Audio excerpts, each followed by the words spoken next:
Charlette LeFevre, Director of Capitol Hill Pride.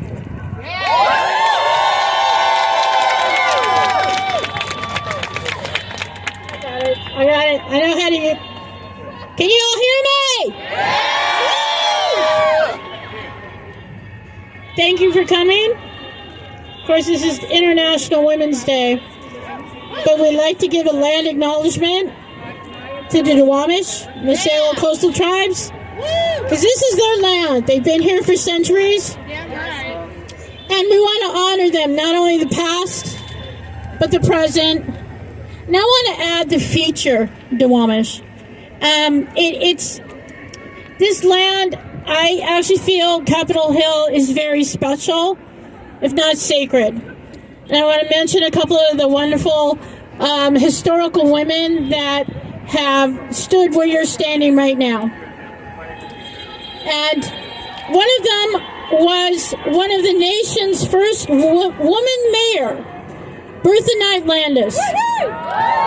If you all know who she is, she helped establish the Women's Century Club on the north end of Broadway. And in 1926, you can imagine, almost a century ago, she was the first woman mayor of any major U.S. city. She broke ground. And her legacy still lives on. And this is such a very special area.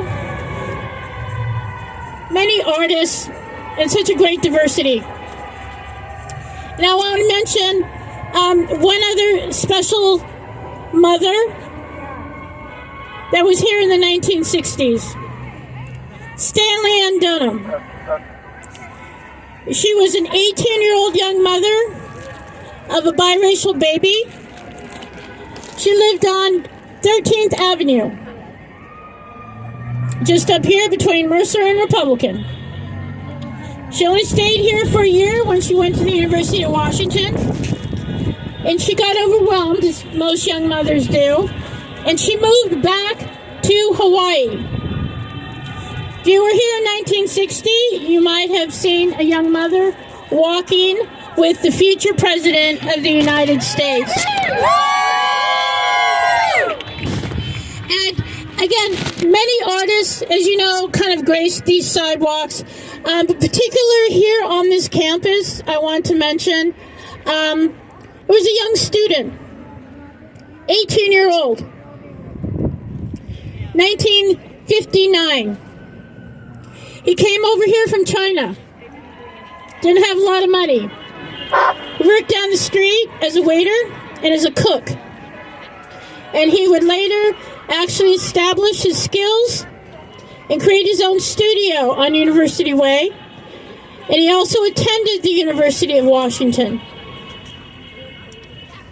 And you may know all this martial artist now. His name is Bruce Lee.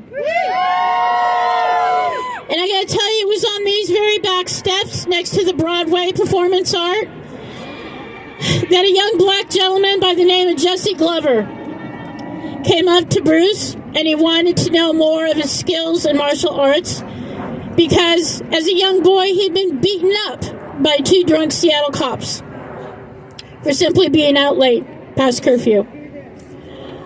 He would go on to become Bruce Lee's first U.S. student.